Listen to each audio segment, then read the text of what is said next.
ascenso, aquel equipo de Curí Perazo, Cachorro Cleris y Jorge Fuch, Mariano Beltramera, entre tantos otros, ¿no? Por la Liga C, contra Comandante Espora. Recordarás vos también, Miguel, aquel equipo en sus comienzos. Después, un par de buenas campañas, una sobre todo muy buena, en el Torneo Nacional de Ascenso de la temporada 95-96, en la que termina perdiendo una dramática final con obras sanitarias, y aparece la posibilidad de comprar una plaza para jugar la liga, en lo que había sido una sugerencia de Heriberto Schoenvik, que en ese momento era el entrenador de Estudiantes, a Daniel Trapani, ¿no? El dirigente más importante. Aparece Luz y Fuerza de Posadas para vender la plaza.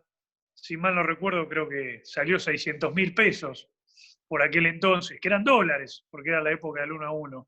Un dineral, ¿no? Hoy casi una utopía pensar en eso. Y a partir de esa apuesta que hizo Estudiantes, empezaron a trazar el camino que tuvo su destino final en ese año, en esa temporada, en la 99-2000. Ya se venía pergeñando, vos lo recordarás, Miguel, el equipo, porque el primer gran acierto de aquella dirigencia fue haber traído a Sergio Hernández como entrenador.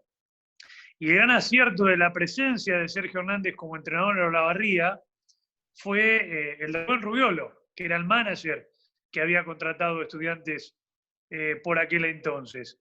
Primero vino el Lobito Fernández, Claudio Farabello, ambos venían de ser campeones con Boca. Después se sumó Dani Farabello, se sumó Yuban. La 98-99 fue un atisbo de lo que podía llegar a ser Estudiantes. Y la 99-2000 ya con la llegada de Volkowski, Baldo, Gianella, McRae, bueno, se terminó de formar aquel gran equipo que termina jugando las finales y ganando la liga, ¿no? Mario, muchos kilómetros recorridos, bueno, estabas diciendo vos recién todo el paso de Estudiante para llegar a ese 25 de mayo, ¿no? Pero bueno, hablamos con los dirigentes, más precisamente con Pedro Reyes, el salto que dio Estudiante, digamos, en lo mediático, cuando lo contrata Hernán Montenegro, ¿no? Un Hernán Montenegro que, más allá de que por ahí en el juego, digamos, por ahí no le rindió mucho, digamos, por el sentido de que le arrastraba lesión y demás, pero, digamos, en lo mediático, creo que ha sido otro gran acierto de la dirigencia de Estudiantes, ¿no? ¿Cómo lo viviste vos que tuviste ahí la llegada de Hernán Montenegro a Olavarría? Y como te imaginarás, para Olavarría, para la gente, para los periodistas, para los hinchas, para los dirigentes, la presencia de un monstruo sagrado, ¿no? Si bien también es cierto que ya estaba en el epílogo de su carrera, era el tramo final, el mejor Hernán Montenegro, ya lo habíamos visto en otro tiempo, en la selección, en los drafts de la NBA y en otros equipos, no dejaba de ser Hernán Montenegro, con todo lo que eso implicaba, ¿no? Llegó lógicamente precedido de todo lo mediático, del personaje más que del jugador. El jugador no estuvo a la altura de las circunstancias, no le a Estudiantes, porque la verdad, Estudiantes hizo un esfuerzo muy grande para poder traerlo esa temporada con Sergio Hernández como entrenador, pero no estuvo a la altura de lo que era la imagen de Hernán Montenegro. Aunque, insisto, el jugador ya no era ese emblema que había significado en algún momento para el básquetbol argentino, pero indudablemente lo puso a Estudiantes esa temporada al menos, o lo que duró la presencia de Montenegro, porque no terminó de completarla, en el foco, en el zoom de la cámara, de la foto, de la televisión, empezó a ser Estudiantes noticia, más que nada por la presencia de Montenegro, ¿no? Mario, si bien vos hablabas recién también de cómo se fue conformando el equipo de Estudiantes, ¿cuándo te diste que, a ver, vos internamente ahora con el diario del lunes fácil, ¿no? Pero nosotros le preguntábamos a los jugadores de Estudiantes, a Dani, a Lolo, al Lobito, a Fede, bueno, a la gran mayoría le preguntábamos, ¿cuándo creíste vos o supiste que Estudiante, cuál fue el partido que vos creíste que Estudiante estaba para ser campeón de la Liga Nacional o por lo menos para estar en la final. No me lo vas a creer. Y no fue una corazonada. Fue intuición y fue por lo que vi después de ese partido. El primer partido, el que se jugó en Corrientes, el de la temporada inaugural, que los tuvo precisamente como rivales. Estudiantes Atenas abren la temporada 99-2000, creo que fue un 16 de septiembre, si no recuerdo mal. Sí. Yo me acuerdo que viajé a ese partido en avión y Gustavo Burar viajó en la tráfico con otros periodistas y cuando nos encontramos allá en el hotel, porque hubo un gran acto inaugural con presencia de Teis Sport, iba televisado en directo para todo el país. En aquella época se usaba mucho, no sé si lo recordás, una vez al mes se elegía una ciudad de una provincia importante, una capital de una provincia importante, donde hubiera básquetbol profesional, con la idea de promocionarlo, para llevar la liga a esos lugares. Y en Corrientes en ese momento no estaba Regatas. Llevaron a jugar el partido inaugural a Atenas, que era el último campeón, que venía de ganarle en esa final a Boca, ¿no? De barrerlo en el Luna Park con ese equipo extraordinario que después fue a jugar el Open McDonald's, ya sin Oberto, pero sí con Campana, con Milanesio, con Osela, con Paladino, con Gutiérrez. Había traído a Osborne como americano. Era un equipazo el de Atenas, pero un equipazo con todas las letras y además era el equipo que iba por un hito, algo que nunca había pasado en el básquetbol argentino. Era el tricampeonato. Si Atenas ganaba la 99-2000, se convertía por 3 temporadas consecutivas como campeón. Y después de aquel primer partido, 16 de septiembre del año 99, en el que Estudiantes le gana con muchísima autoridad, Estudiantes que era un equipo en ciernes. No nos olvidemos que de la temporada anterior venían 3, 4 jugadores a lo sumo, después era un equipo prácticamente nuevo. Con la autoridad que jugó ese partido, se lo dije a mis colegas una vez que nos juntamos por la noche a cenar. Alguno se me rió, en ese momento no voy a dar nombre para no mandarlo en cana. Estudiantes va a salir campeón este año. Estudiantes va a salir campeón después de lo que no seas loco, es el primer partido, Estudiantes va a salir campeón. Después, lógicamente, más allá de esa intuición, el equipo tenía que encontrar su funcionamiento, su andamiaje, había que revalidar lo muy bueno que había hecho, pero creo que ese partido fue clave para que Sergio Hernández y sus jugadores se dieran cuenta que esa temporada estaban para cosas importantes. Le habían ganado al equipo del momento, al mejor equipo de los últimos años, al más importante en la historia del básquetbol argentino. En ese primer partido, Miguel, créeme que pensé que Estudiantes estaba seriamente para campeón. Vos sabés que me sorprendés porque, bueno, muchos de los jugadores decían del viaje de aquella fiesta que pasaron afuera, por aquel torneo que fueron a jugar afuera. Otros decían que cuando lograron lograr ser primero en la cancha de Boca, ganarle a Boca, el festejo, y bueno, que ahí se dieron cuenta que realmente podían y que la final no se le podía escapar porque en haber un hipotético séptimo partido era en casa y que no se podía perder. La verdad que la visión tuya de ver ya en el primer juego esa corazonada de que Estudiantes podía ser campeón, la verdad que sorprende. Insisto, Miguel, enfrente estaba Atenas. Vos podés decir, tuvo una mala noche Atenas y por eso le ganó a Estudiantes. Estudiantes le ganó con mucha autoridad a una Atenas que jugó muy bien, o sea que no fue relajado a jugar ese primer partido. Ahora, lógicamente, a medida que empieza a avanzar la temporada, es absolutamente entendible el razonamiento de los jugadores, lo que vos recién marcabas, no me acuerdo si decía Farabelo o alguno de los muchachos cuando le ganan a Boca en la cancha de Boca. ¿Por qué? Porque Boca y Atenas fueron los dos únicos equipos que le ganaron en esa temporada a Estudiantes acá en Olavarría. Fue con los dos únicos equipos que perdió. Fueron los únicos que lo pusieron en aprietos y que lógicamente le iban a disputar de cara a cara el campeonato. Ahora, si vos me preguntabas antes de empezar el torneo, uno lógicamente se daba cuenta que Estudiantes se estaba armando para algo muy importante. Pero Atenas venía con los jugadores monstruosos. Si vos me decías a quién le pones una ficha y se la pongo a Atenas, por lo que significa, por Milanesio, por Campana, porque tiene la base, porque además no nos olvidemos de un detalle no menor esa temporada, Miguel. Si mal no recuerdo, fue la temporada a la que se le puso el tope salarial. Los clubes se habían administrado muy mal en esos últimos años de la década del 90 y desde la Asociación de Clubes se había decidido un tope de $500.000.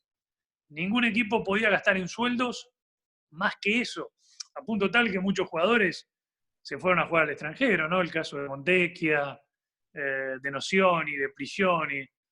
Y los que se quedaron acá, los realmente buenos los tenía Atenas. Volkowski era casi un exjugador, se había ido muy mal de Quilmes de Mar del Plata, no había terminado bien la temporada en Boca, era todo un interrogante el chaqueño, nadie dudaba de sus cualidades, de sus condiciones, pero tenía que revalidar todo lo que de él se pensaba con un título y con una regularidad que no la había tenido. Y Ubans era un goleador extraordinario, pero tenía que jugar en función de equipo. El Lobito Fernández era un base garantido porque ya había salido campeón con Jepu y con Boca, pero era parte también de una nueva estructura. Sergio Hernández era un entrenador potencialmente sin techo, sin límites, pero nunca había ganado un campeonato. Tenía que mostrarlo. Y cuando vos mirabas la vereda de enfrente, que era la de Atenas, con sueldos que además excedían lo que cobraban los jugadores de Estudiantes y con jugadores ya consagrados, lógicamente decías, Atenas es el caballo del comisario y Estudiantes está para hacer por primera vez una muy buena temporada. Pero insisto, yo a medida que fue avanzando el campeonato, fui dando cuenta que era el equipo que le iba a disputar de igual a igual Atenas de Córdoba el campeonato, y bueno, en definitiva fue lo que pasó, ¿no? Terminaron siendo los más importantes en la fase regular, aunque Atenas creo que terminó con el 3, me parece que fue Boca el 2, Sí, el 2 fue si Boca. no recuerdo mal. El 2 fue Boca. Mario, bueno, qué época esa, ¿no? Vos decías que calidad de jugadores. Yo le decía a todo el mundo, ¿no? A Pablo Colefi, bueno, a la gran mayoría de los jugadores. Era mi primera Liga Nacional de Básquet como periodista. La primera vez que pisaba las primeras veces que pisaba el parque de Olavarría, ¿no? Y para mí me hubiese gustado que menos haber 7 partidos por la calidad de jugadores, por lo que si vio esa final hubiera 9, 10, 12. Capaz que vos que venías cansado, que querías vacaciones urgentes, quería que se terminara ahí nomás. Pero bueno, Pablo nos decía que porque nosotros lo vivíamos sentados en la tribuna y comiendo pochoclo, ¿no? Pero bueno, vos lo decías, Milanesio, Campana, Diego Cela, Bruno Lavaque, Osborne, por el otro lado, Yuba, Macrey, Volkowski, Farabello, y bueno, realmente jugadores increíbles, una temporada que creo que para los que nos gusta el básquet fue increíble, ¿no? Sí, para mí sin duda fue la mejor final de la historia de la Liga Nacional. Lógicamente tiene un tinte muy subjetivo porque está en función de lo que a mí me tocó vivir en las 10 temporadas que estuvo Estudiantes jugando en la Liga Nacional. Uno antes era más televidente, más de seguir a través de otro lugar lo que pasaba con la Liga. Uno no puede soslayar las finales entre Ferro y Atenas, finales de los 80, comienzos de los 90. Grandes equipos como Gépula Finur, como Independiente de General Pico. Pero me parece que una final con todos esos condimentos, con una rivalidad que se había hecho muy fuerte en esa temporada, porque Atenas se había quedado con la sangre en el ojo después de ese partido inaugural que había perdido contra Estudiantes en Corrientes. Por eso vino y ganó acá. Atenas vino y ganó acá en Olavarría. Y la final era muy abierta. Los dos se habían hecho muy fuertes como locales, muy fuertes. Y eso se evidenció después en las finales. Estudiantes gana los 2 primeros partidos con muchísimo trabajo, porque realmente le costó, lo cerró sobre el final. El tercer partido, que es el que se juega en Córdoba, creo que fue el único partido en el que no hubo equivalencias de los 7 que disputaron. Que Atenas lo termina ganando creo que por 17 puntos. El tercer juego. Después, sí, en ese juego. Después las diferencias fueron todas muy parecidas, oscilaban entre los 6, los 8 puntos. Como te imaginás, no me acuerdo de memoria los resultados.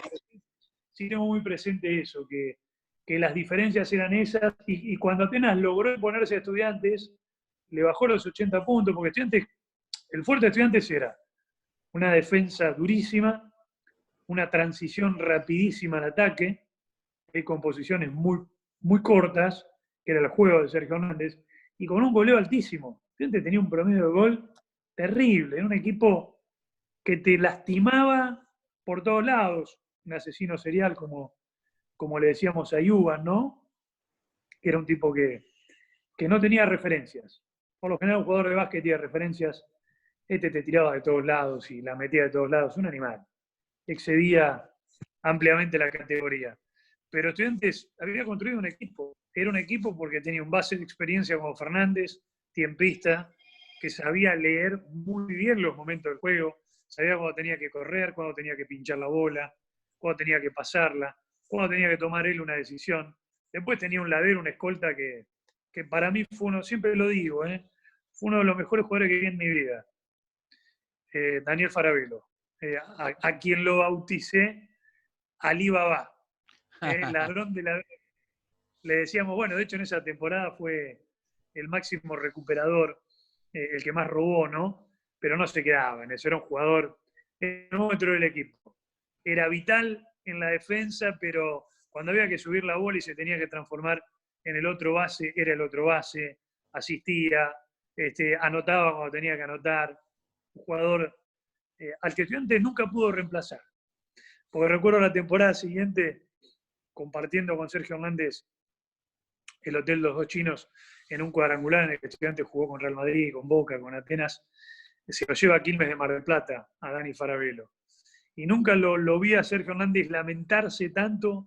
Después lo trajo él a Cepo Ginóbili en una especie de desquite, ¿no? Ah, vos me llevaste a Farabello, al Huevo Sánchez, sí, yo sí. Te lo traigo a Cepo, pero Dani Farabello en ese equipo era un jugador extraordinario. Después de, lógicamente, Dani jugó una temporada más, que fue la que ganó todo, la que ya habrá tiempo para hablar también, ¿no? Porque por ahí estamos siendo injustos con ese equipo, el de la 2000-2001, que fue el que ganó todo, porque además de la segunda liga, sumó Sudamericana, Panamericano, lo seguimos por todo el continente. Pero bueno, lógicamente, hoy estamos homenajeando a este primer campeón que tuvo Estudiantes, que fue el de la temporada 99-2000, y en esa enumeración te hablaba de Dani Farabello, te hablaba de Iuban, te hablaba de McRae, un extranjero que era difícil controlarlo desde la conducta. A Sergio le costaba mucho eso, pero cuando entraba a la cancha era un todoterreno, un jugador monstruoso. Y bueno, el Colo Volkowicki, que venía con el desafío de posicionarse como un jugador del cual todos pensábamos que podía dar eso, pero que por X circunstancias nunca terminaba dándolo. Y creo que acá se mentalizó y encontró el entrenador también justo. Me parece que encontró en Sergio Hernández el entrenador que él estaba necesitando para encontrar su lugar en Olavarría. Fue su lugar en el mundo. Su familia se instaló muy bien acá. La gente lo tomó como una referencia importante. Se tomó muy en serio todo. A punto tal que no es anécdota. Habrás escuchado alguna vez de algún hincha o de alguno decir se quedaba entrenando horas después, tiempo después. Un día se cortó la luz, metió la camioneta por la parte de atrás y no es anata, es cierto. Puso las luces y se alumbró y siguió tirando. Terminó teniendo un porcentaje altísimo en triples, un pivot, algo que no era muy habitual en la Argentina en esa temporada. Es decir, ¿vieron? ¿Viste cuando se dice se alinearon los planetas?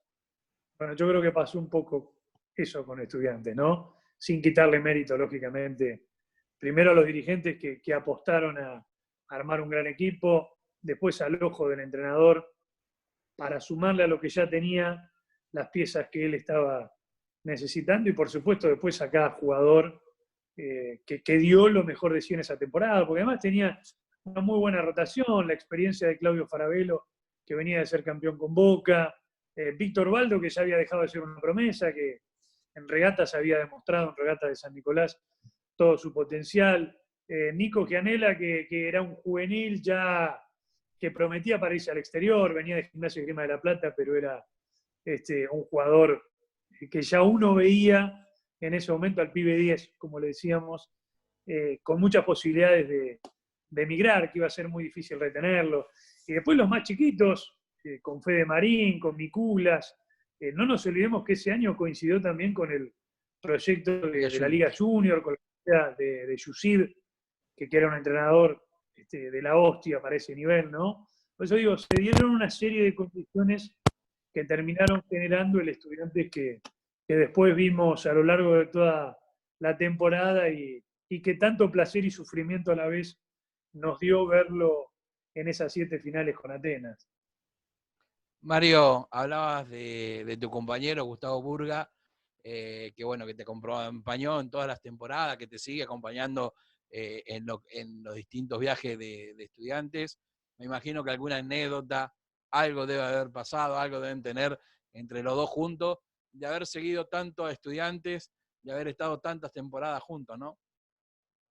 Sí, vos sabés que en esas primeras finales con Atenas, habíamos hecho un equipo muy, muy lindo, ¿no? De gente que veníamos laburando en la 107 en ese momento desde hacía mucho tiempo.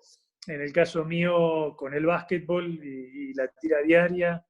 En el caso de Gustavo, lo mismo. Lo teníamos a Sergio Carmuciano, que era nuestro notero, era el que hacía el móvil y nos acompañaba también en el laburo diario. Sergio Stoessel, a quien aprovecho para mandarle un gran abrazo, un fenómeno, Sergio. Un maestro que sigue estando con nosotros también. Bueno, y entre esos tantos viajes, hubo algún viaje que no la pasamos tan bien. Creo que fue el viaje que hicimos del tercer partido, el que se juega allá en Córdoba, que habíamos ido precisamente con Sergio Carmuciano, con Gustavo y con uno de los chicos que nos ayudaban en la parte técnica, creo que era Pablito, el que nos acompañaba. Y volviendo de Córdoba, en un día muy, muy lluvioso a la altura de Rufino, nos dimos un susto muy grande. Venía manejando Sergio y cuando vamos a pasar una cosechadora, viene una camioneta de frente, Sergio quiere meterse atrás, bueno, chocamos con la cosechadora, el auto voló literalmente, se partió al medio y por suerte no nos hicimos nada. El auto no sirvió más. Salimos ilesos y de ahí, bueno, bondi hasta Junín y de Junín de vuelta para acá a recuperarnos para transmitir los partidos que seguían y después tuvimos que volver a Córdoba a transmitir el sexto partido. Así que bueno, una anécdota no muy linda para contar. No, sí. Hay muchas, pero no sé por qué se me vino esa a la cabeza, gajes del oficio, diría algún amigo. Y bueno, pero era una serie que está bien lo que te decía Colefi, que ellos la sufrían. Nosotros, sinceramente, no queríamos que terminara nunca. Aún con este accidente que yo te marcaba, no queríamos que terminara nunca porque la disfrutábamos. Y porque sabíamos además, y siempre lo recuerdo, Gustavo me dijo, disfrutá esto porque no lo vamos a vivir nunca más. Era tal el entusiasmo que teníamos y los recursos no sobraban en esa época, que no nos importaba nada. La verdad, nos creíamos inmortales, no nos importaba nada. Pero hubiese sido muy distinta la historia si Estudiantes no hubiese coronado eso con el campeonato, ¿no? El campeonato cambió todo el paradigma. Mario, qué diferencia, ¿no? Los tiempos de antes con ahora. Contanos un poquito, lo hablábamos con Fabián, con otro periodista de Córdoba, cómo era para transmitir en esa época. Hoy vas con un celular y transmitís de cualquier lado, pero en esa época había que estar y bueno, se te ve a reírte. Me imagino a vos, a Gustavo, colgado en una planta o arriba de algún techo tratando de conseguir lugar para conectar el teléfono. Bueno, contanos un poquito cómo era en esa época transmitir, ¿no? Bueno, eso fue un poco más en los comienzos, allá por el 92, 93, donde sí, lógicamente, vos tenías que tener una línea fija física que se la solicitabas a Telefónica, iba a Telefónica, te instalaba la línea en ese lugar y vos desde ese lugar conectabas tu equipo de exteriores, que era una consola con un repartidor para auriculares y micrófonos, tomabas la línea con un telefonito, un teléfono común, y de ahí transmitías. Ya avanzando en los 90 salieron los teléfonos celulares, los primeros eran esas valijitas de Movicon. Nosotros teníamos una de ellas para transmitir los partidos visitantes, y si no conseguíamos una línea, que por lo general había líneas en las canchas, siempre el plan B era la línea de Movicon, y ahí instalábamos nuestra consola. Ya habíamos entrado en la era de la tecnología, no en la de ahora, lógicamente. Ahora tenés 1000 plataformas, opciones telefónicas por donde quieras. En esa época Skype, Zoom, WhatsApp, Facebook, nada de eso existía. Creo que recién estaba arrancando el Messenger. Me parece que recién empezaba el Messenger. Mirá qué lejos estamos hablando en el tiempo, ¿no? Bien de la forma de Gustavo, ¿no? Se quedó en esa época. Gustavo dijo, yo no quiero que pase el tiempo. El tiempo no puede cometer esa injusticia de correrme de estos lindos momentos. Y se quedó ahí. No, por eso no usa WhatsApp, no usa nada. Pero bueno, es lindo tener una persona, bueno, como Gustavo, que te ha acompañado y realmente con la jerarquía que lo hacían los dos, ¿no? ¿Viste de vuelta a la final?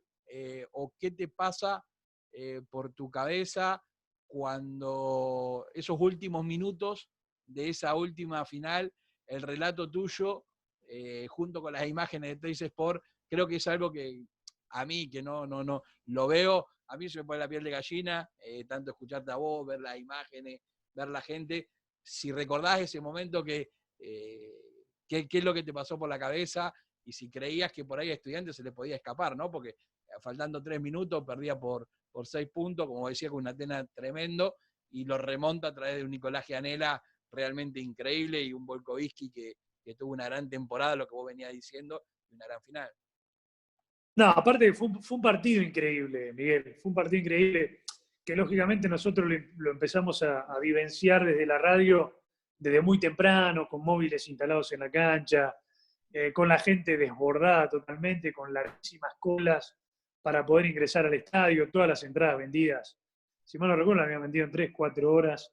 Un estadio que se venía abajo, y créanme sinceramente que más allá de que uno como profesional siempre trata de abstraerse un poco, era inevitable. No había manera, eras un hincha más. Y las pulsaciones y la pasión y los nervios y el cosquilleo en el estómago. No te digo que las mismas sensaciones que los jugadores, porque es imposible ponerse en lugar de un jugador, pero los nervios eran terribles. Nunca volví a experimentar, creo que una vez más me pasó, pero más del lado de la angustia, no tanto del lado de la ansiedad y de la felicidad, porque esa final la viví con mucha felicidad. Me pasó mucho del lado de la angustia una de las últimas temporadas de Estudiantes, cuando termina salvando la categoría con ese triple inolvidable de Juan Manuel Iglesias contra River en la cancha de Ferro, ¿no? En el echar en el último segundo. Ahí créeme que la sensación era, no sé, de parto, de pasarla mal en serio. En la final fue distinto. En la final, sí, lógicamente, en el transcurso del partido se fueron mezclando muchísimas emociones, porque no te olvides que Estudiantes termina ganando el primer tiempo, creo que por 17 puntos. Sí. Y estábamos tranquilos. Dijimos, bueno, listo, nos encaminamos. Pero con la seguridad que siempre estaba enfrente a Atenas. Y nosotros en la transmisión lo decíamos, ojo que enfrente está Atenas. Termina metiendo un parcial de 33-11, creo que fue en el segundo tiempo, y pasa al frente otra vez. Y ahí se nos llenó el que te de preguntas. Y ahora nos mirábamos con Burga. ¿De qué nos disfrazamos? ¿Cómo salimos de esta? Porque enfrente estaba Campana, Milanesio. En el rato yo lo decía, eran los dioses terrenales, ¿no? Vos lo veías a Campana, Milanesio, Chapó, Ocela, eran los tres. Pero después tenías a Paladino, a Gutiérrez, a Lava, a Jason Osborne, que eran los mejores extranjeros de los últimos años. Un equipo extraordinario, que estaba acostumbrado además a jugar finales. El año anterior había jugado el Open McDonald's en Francia, torneo al que había ido el Chicago Bull de Jordan, ahora que está muy de moda, de Last Dance, ¿no? El último baile. El último baile. A ese torneo había ido a Atenas y no fue a pasear, había ido a competir y a ganarle a los equipos europeos. Y Estudiantes estaba, mirá la magnitud, ¿no? Estaba tratando de torcerle el brazo a ese equipo, sin Oberto, pero casi el mismo equipo, con otro extranjero. Y cuando te la dan vuelta así y decís, ¿y ahora? ¿Y ahora cómo seguimos?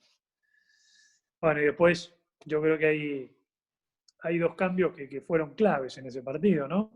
Primero el ingreso de Víctor Baldo, que con mucho temple lo tengo muy presente en el relato, tomando la bola en esa zona que uno la define como la quinta, ¿no?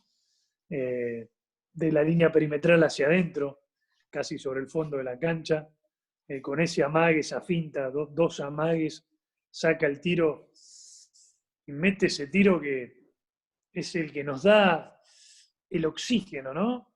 Porque después en la maniobra siguiente creo que viene un Fula Milanesio y anota desde el personal. Personal. Y después nosotros tenemos el ingreso de Gianella, que ahí la jugada de Gianella falla apenas un ataque y la contra de Gianella es letal. Ahí después de esa acción de Gianella, yo dije, somos campeones.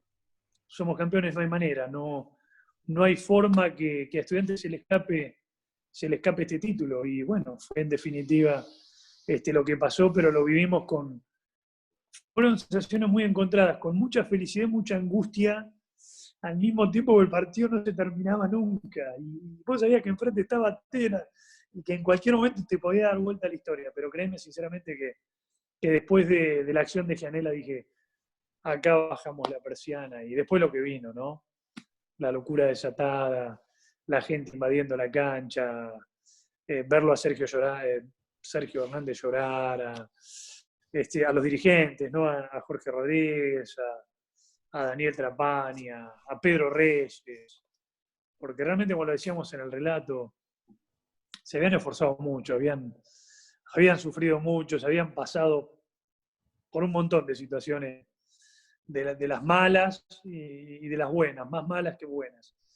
Y después de todo lo que habían sufrido, todo lo que habíamos sufrido, porque cada uno desde su lugar lo vivió también a su manera, ¿no? Poder coronarlo con ese título fue realmente algo increíble. Bueno, Mario, estaríamos todo, todo un día charlando de esto.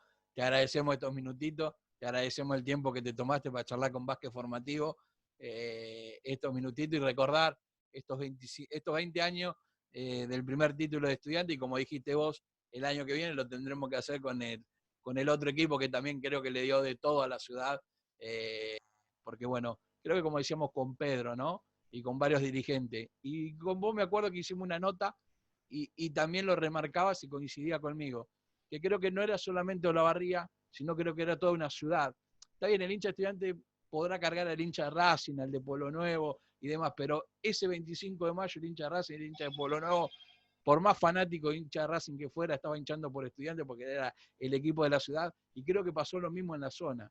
Era infernal ver la cantidad de gente que iba a los partidos. Esa final recuerdo haber ido 2 días antes y ver la gente dormir afuera por una entrada. Uno decía, esto es tan loco. Y bueno, y era eso lo que sucedía, creo que en toda la zona. Así que bueno, muchísimas gracias. Y bueno, ya tendremos tiempo para rememorar y recordar al otro equipo bicampeón, campeón de todo, lo que jugó, ¿no? No, yo te agradezco a vos, Miguel, por acordarte, por hacerme revivir ese momento tan lindo. Créeme que cada vez que me aparece la imagen se me pone la piel de gallina, ¿no? He escuchado tantas veces de amigos, de colegas, que me han mandado el tramo final de ese partido, ¿no? El relato, y créeme que es como si lo estuviera viviendo, es como si todavía estuviera en la cabina, en la parte superior del estadio, allá, lo que nosotros le decíamos el gallinero, ¿no? Y mirando hacia abajo y viendo lo que es ese tramo final del juego y el festejo enloquecido de la gente. Y permitime agregarte algo más a propósito de lo que decías, que era el equipo de la ciudad y que iban los hinchas de Racing, de Ferro, de los otros clubes de la región. Yo me permitiría que fue el equipo que, además de haber trascendido una camiseta, trascendió un deporte. porque no iba solo el hincha de básquet o el que le gustaba el básquet. También. A ese estudiante lo fue a ver el futbolero, el fierrero, el que le gustaba el boxeo. O sea, generó un sentido de pertenencia, una identidad que yo nunca la había vivido. Cuentan quienes son más grandes que nosotros que algo parecido sucedía con los hermanos Emiliosi en el automovilismo, ¿no? Eso de golpearte el pecho y con orgullo decir, son nuestros. Y bueno, creo que el básquet generó eso. El básquet de estudiantes generó eso, ¿no? Que cada olavarriense, en el lugar donde estuviera, se pudiera golpear el pecho y decir, estudiante de Olavarría, estudiantes es nuestro, es el equipo de la ciudad, como decía Marcelo Manolo, ese gran locutor que tuvo el básquet en cada una de sus presentaciones. Así que, Miguelito, gracias a vos, querido, por acordarte, por compartir conmigo este bonito momento y este lindo recuerdo. Gracias, Mario. Nos vemos. Abrazo grande, querido. Dale, nos estamos viendo. Perdona las molestias. No, por favor, cuídate.